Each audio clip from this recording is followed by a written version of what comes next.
Figured it out. Go to Besides work. sleep in a former haunted My name's prison. Zach. I work on the Chalmers Cards project. It's turned into a hospital now. It's a guerilla project that operates out of Toronto, and we work to improve the state of homelessness in Toronto.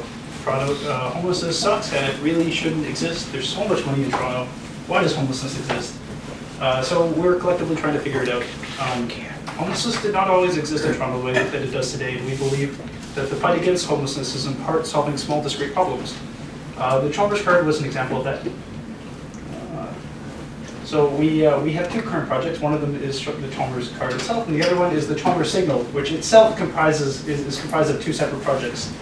Chalmers Vision, which is a couple of the guys who are working on that are here, and the Chalmers signal, which is like the manual version of Chalmers Vision. I'll get into that though. So the Chalmers card, I can pass a couple around so you guys can take a closer look. Chalmers cards are back, everybody. Chalmers cards are these information booklets that are laser cut onto wood and smell nice, and also snap on your backpack. Over the last year and a half, we've given out about 1,500 of these, and just about a week ago, Ample Labs cut another 200 of them at Hop Hop Factory. So they're going out this Christmas. Yeah, social infrastructure in Toronto is complicated, and the websites that document how to access those services are stupid and complicated. And so a lot of the information on how to access these services is handed out word of mouth, and that causes confusion and sometimes bottlenecks in the system. But Chalmers cards aren't complicated. They've got categories, and it's just like what it is and the phone number, and you call it. That's how it should be, right? It's not perfect. It's still a wall of text, but it's better. It's better than this. Like, do you know what this actually means? Is it basically is like call on Carrier Works and get a caseworker, and they'll figure it out. But like they couldn't just tell you. Anyway, yeah, we had a bunch of weird prototypes. These are a couple funny ones, but we basically landed on the laser cut card for a couple of reasons. Paper didn't work. People crumpled them up because it's paper and it felt like a leaflet, you know, like nobody likes getting flyers. And they smelled really nice. When you hand them out, it feels like a gift, you know. They smell good and they feel good in the hand. They snap onto your backpack. The other advantage to these cards is that you can try this thing called zero-cost manufacturing, where you string together a bunch of hackerspaces that have free nights and volunteers, and you start pumping out these cards for free. We're still in the process of doing that, but hopefully through a partnership with Baker Bean, we can make this happen again. The Chalmers signal is an attempt to improve shelter referrals in Toronto. So shelter referrals are really important. Shelters frequently hit occupancy, or frequently hit capacity. And when a shelter hits capacity, they can't just be like, well, we hit capacity, you gotta sit in the cold. No, they have to do a referral for you. They have to make sure you find a warm place for the night. Unfortunately, right now, that means calling to other shelters manually, spending an hour on the line, sometimes more, just trying to find a space that's got space for you. The silly thing is that shelters already collect occupancy data. They have to make sure they don't break fire code. So although they're like counting heads once an hour, or sometimes a couple times an hour, sometimes less than that, they're not publishing it anywhere. So the Chalmers signal is just a simple device. It's I have a picture with the, okay, I don't have the exploited view in here, I guess, but it's just like an ESP8266, if you know what that is, and a rotary encoder and a display, and you just, practically all that means is you turn the dial, and it sends off to the database whatever your shelter occupancy is. Yeah, and it would sit, probably at the reception desk or at the intake desk at a shelter, just like a clicker at a nightclub, right? The Chalmers Vision is the autonomous version of the Chalmers signal. Sometimes the 2 seconds that it would take to turn the dial on the Chalmers signal is too long, and shelter staff are too short-staffed and they're too busy, and they've got such an important job. So the Chalmers Vision is the autonomous version. It uses the expertise of these fine fellows. A couple of them are here today. And it uses computer vision, a simple IP camera, and Raspberry Pi to automatically track people as they walk in and out. Shelters already have closed-circuit cameras pretty much all over the premises, at most of them. Adding a couple more cameras is a hit to privacy, but unfortunately, when staff are pressed and this information is important, that maybe a hit we have to take. Anyway, this is what one of the prototypes looked like. You know, the camera and the Raspberry Pi are all sitting in there with the power supply. And here is the software that these guys have made. So you can see Brian, who's sitting in the front here, he walks across. And there it goes. Yeah. It's covered him walking into a shelter and walking back out. Yeah, pretty spiffy. It's going to take some work, but I really look forward to working this into something useful for the shelters. The end result of the Chalmers Signal and Chalmers Vision is to publish this data in a meaningful way, which would probably look something like this. So, OpenStreetMap or something like that, and shelters are marked on the map. When you click on them, it gives you the important stats of the shelter. Where's their occupancy at? How many beds do they have left? And is there a meal being served? I feel that this data can be easily published with the right tools, and I think it's vital for the shelter system if they're going to do efficient referrals. With the short staff and the short resources that they have these days, I think that's vital.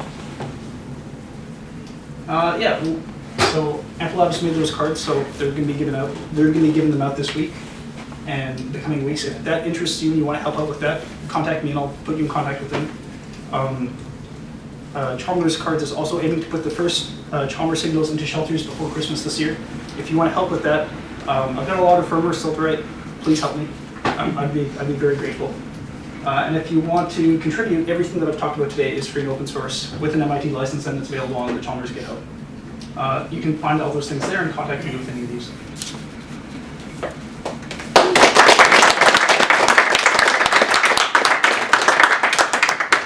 Anyone have questions? Are you, I guess, who are you in the community consulting with right now for this project, especially for the shelter?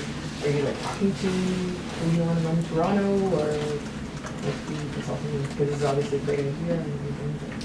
Yeah, 2-in-1 and one of the resources that are documented on these cards. I consult them. I actually worked for both of them once. That's why I'm laughing. Wow. I'm like, oh, that's Yeah. Yeah. I pretty much just talked with shelter staff and shelter clients. As far as the resources themselves, I haven't really talked to them. Okay. Frankly, it's up until recently, and for some time, it's mostly been me on the project. So in my part time, I just kind of have time to do this. But if you want to reach out to them, please, I'd be happy to talk to them about it. I think it would be wonderful. Yeah. Okay. This is brilliant. Like solving homelessness is a really human thing to do, I guess.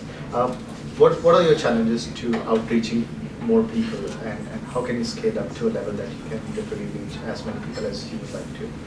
Well, the parts for the Chalmers signal are pretty cheap.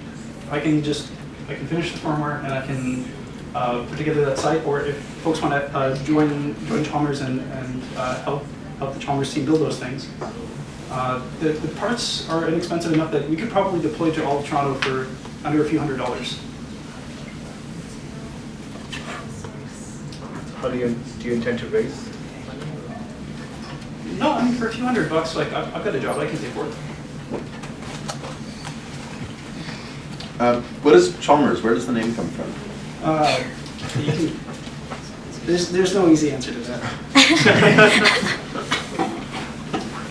Anybody else?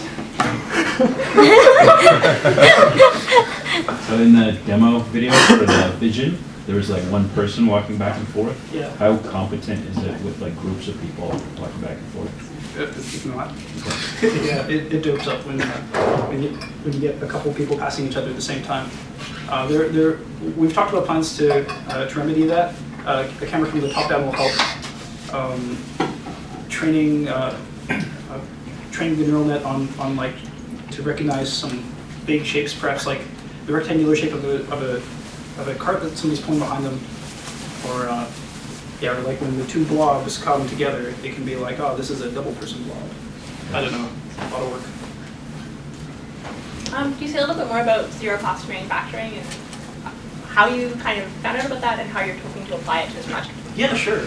So The easiest way to do it is there are 3 hackerspaces in Toronto that have free nights sequentially. So Hack Lab is Tuesday night, you can use all this stuff in there for free.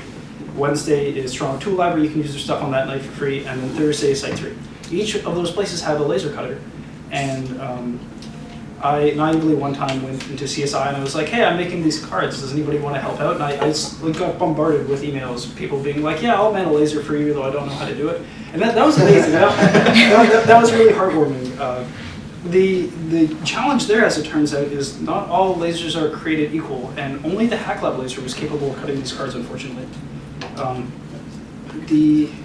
It turns out you need like a particular lens, and there's a particular type of tube on a laser that helps you cut these really fine lines. But at a high level, that's basically it. Is stringing together the free spaces, free times at hackerspaces to produce something at scale. Any other questions? So I'm at your Chalmers app. Can you explain how you designed it, or like on the phone? Like I went to the Chalmers app that was detailed inside the card, and I'm curious how you decided to design it. I should probably speak about that. So on the back of the card it says Chalmers.app. This is the autonomous version of the Chalmers card, and I didn't make it. Ample Labs did. So it's a chatbot that they've written, which has been trained on data sets from 2-in-1, from things that have been written by the developers as well. And it works quite well. If you have any questions about it, I can direct you to the Ample Labs Slack or to some of the members. I don't think there's anybody here from Ample Labs right now. Except for me and Delaney, we both spent time volunteering with them. Yeah, if